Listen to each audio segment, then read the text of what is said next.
Hi everyone, it's Promise Sodera on again. Today I have,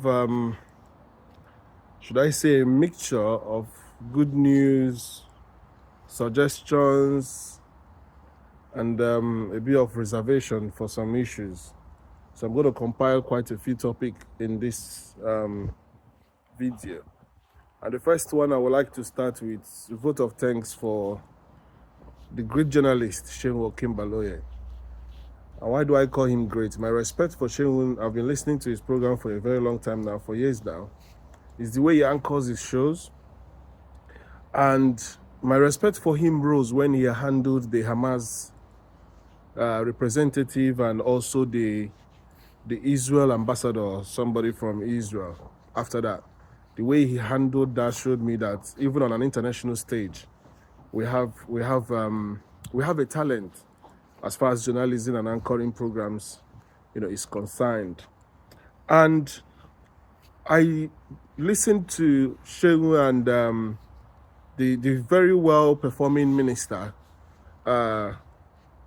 Festus Keyamo, and it was just brilliant. You can see how brilliant minds can converse. It's like sometimes when Seun has some guests and they are talking, it's like you have trouble listening to some people. Like your brain will be paining you, so to speak. But you listen to Keyamo, very brilliant mind. You listen to Seun on that interview, and it was just beautiful. You will just see why it is good for people to go to school, for people to be well learned. So I really appreciate Seun. And also listened to his interview with the respected Senator Abaribe and his suggestions. And you could see how Senator Abaribe, well soft-spoken, diffused a lot of tension with the whole Abatis, claims on Igbos not selling lands to other tribes and everything. Even some of those things were new to me. I didn't even know that people from other tribes own as much lands as what I'm now hearing and seeing online. So sometimes it's good for people to bring out these controversial issues so that actually the truth will be said, so people will know, what is actually the case. Now, I want to first of all start with Jimoh Ibrahim's interview. Now, Jimoh Ibrahim, also with Seun Okinbaloye on channels, he made mention about his earlier suggestions, which I also had a comment on one of my few videos, one of my earlier videos, quite a while now. Jimoh Ibrahim showed his brilliance, somebody who has attained, the highest form of education, even lectures in one of the Ivy League schools in the world. He mentioned about how borrowing is quite important for a developing economy, and mentioned about the GDP ratio for Americans and all whatnot. Now, he encouraged Tinubu to borrow. But I think the caveat here is that you don't just borrow for the sake of borrowing to put everybody in debt. You borrow for the right reasons. And being in the UK in a credit system, UK practices a credit system, which is why most of our phones we pay monthly, our cars we pay monthly, our house we pay mortgage monthly. So we live in a credit system. We understand perfectly what Jimoh is saying, because what you are interested in is in the interest rate. How much am I paying on interest? Now, if you are paying a higher APR, you do what you call debt consolidation. So if you have two debts, few credit cards, you can just borrow one big money, pay off the other small loans, and then be servicing just one big loan. We call it debt consolidation. So what he was suggesting is borrow big chunk of money from Afrexim banks or any country that want to borrow you money, and then pay back all these small loans that we are borrowing money to service. Pay them back. Let that country or the new borrowing give you some time to recoup. Sometimes they give you a few years before you start paying back. Then start working on the abandoned projects, which he said was over 11,000 abandoned projects. Now, this is something I call brilliance. I held his thoughts and his submission in that video that he did after that first interview, and I'm still hailing his interventions now. Somebody like that, who is also part of the Senate, the House of Rep as well, we need to listen to bright minds like that, right? Instead of appearing in the news that Tinubu is borrowing again, every month we are borrowing, go to a bank, Like you've joined BRISC. I've actually advised against joining BRISC if we are still going to remain with IMF or remain, or owe a lot of money to the IMF. I've said if you want to join BRISC, borrow enough money, pay off all our IMF loans, come out from what, because whether you like it or not, I know Nigeria tries to be neutral, but there's an ongoing war between the East and the West. You cannot be caught in the web. You cannot be caught in between. You cannot be serving two masters. Not to say you want to intervene in any of their affairs, in terms of, warfare, whatever. You can only be calling for peace and whatever.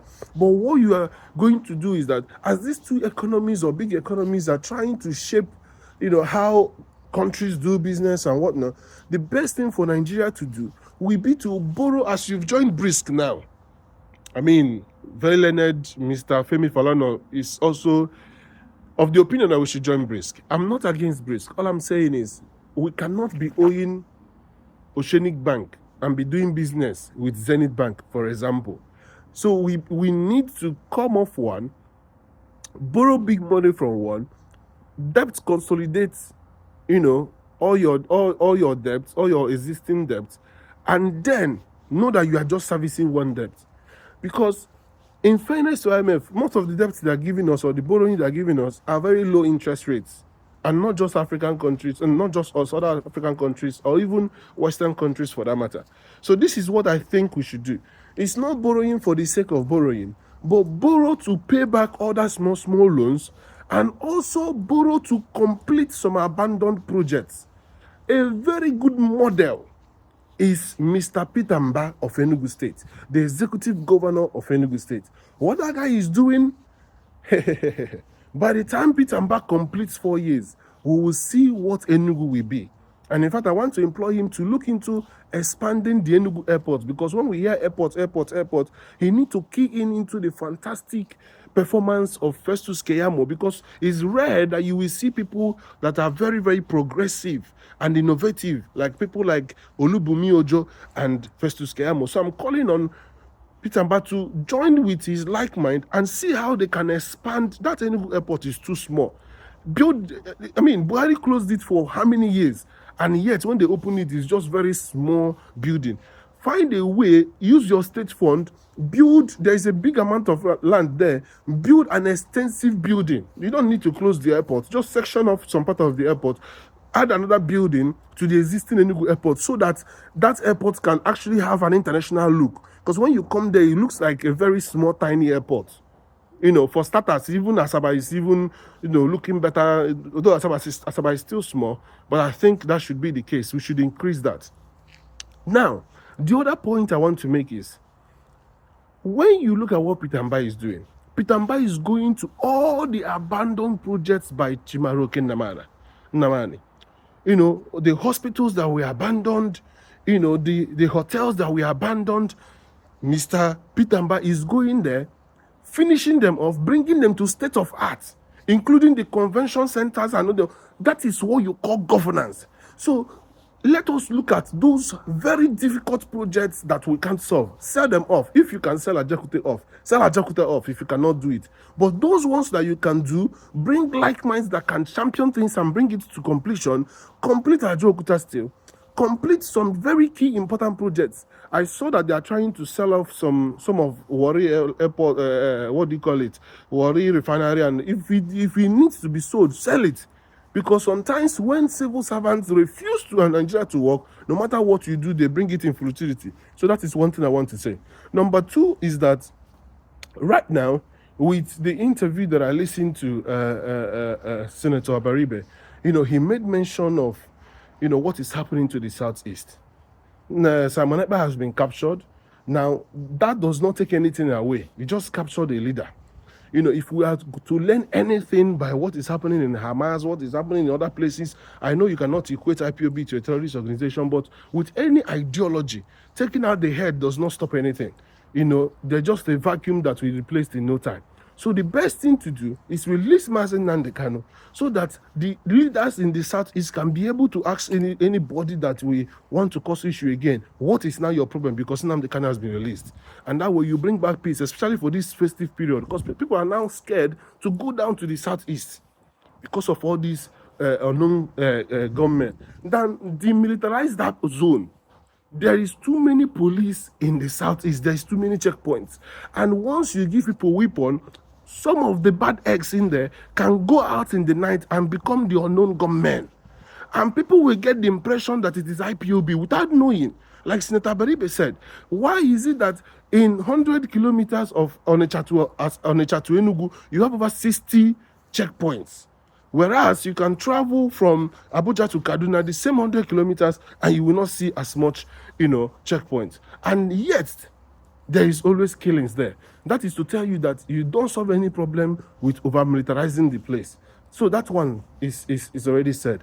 I also want to thank Mr. Festus Keyamo. I saw the letter that he published on that channel's television, saying that our ranking or our rating has gone from 49% to 75.5%. That shows that he's working and is reflective internationally. And we are proud of what he's been able to achieve. The air show that he's organizing, all these things are welcomed. It shows that when leaders want to work, things will work. Look at the fantastic policy that he's bringing on board for Nigerian or international airlines to start using our local caterers. That is a welcome development. That is, in fact, I will score him a fantastic 100 over 100 as far as the minister is concerned. Yes, there's so many things that are still desired, that still needs to be done, but at least he's on the right trajectory. You will know this is a man. Go and read the comments on Channels TV, on YouTube, on Channels Today, where he was interviewing Festus Keyamo. It's all positive comment, because when you are doing good, everybody will see it. But out of 38 ministries, it's only 2 ministries that you can say there's such a good thing about. Only Minister of Interior and Festus Keyamo. So if you still want to score Tinubu's administration, it's still 2 over 38. If you get 2 over 38, or if you even want to add another, let's say there's another 2 ministries, even if you get 4 over 38, you are still scoring very poor. In fact, you are a fail. So Tinubu needs to get more. I hear about 1 trillion, $1 trillion economy. We've appreciated 3.0% in our GDP. As I speculated that things in this quarter of October to December will be good. But then what is still desired is that our inflation is still 30-something%. Our inflation is too high. People can't afford food, so your GDP does not translate to people having a better life. So we still need to work on bringing the prices of things down. So if airlines from January start patronizing caterers, those are the things we need to see in Nigeria. What of the empty containers that are leaving Nigeria? How do we deal with that? Go to GRV's Instagram page. You will see where he sat down, where he was getting tea or something, and he was looking at ships coming into Lagos and leaving empty-handed.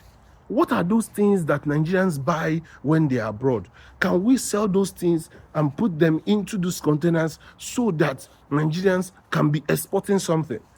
Can we start selling things? Can our foreign ministry and Ministry of Agriculture and everything go to countries and ask them what do they need that Nigeria's arable lands can produce, so that these containers will not be leaving the shores of Nigeria empty? It is sad.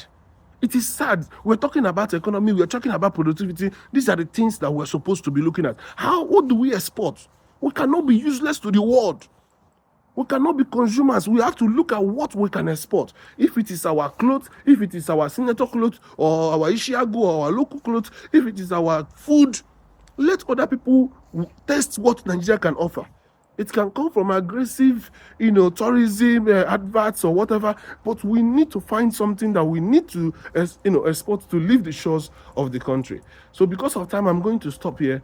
I'm only limited to 15 minutes. Otherwise, this video will not upload on Instagram. So thank you to these wonderful ministers, but not to say that these are reflective of what Tinubu's presidency entails for Nigeria in general. There's still more to be desired. We still need performance from other ministries to at least show that all this endurance that Nigerians have been enduring, working with the government and being patient enough, is not in futility. Thank you.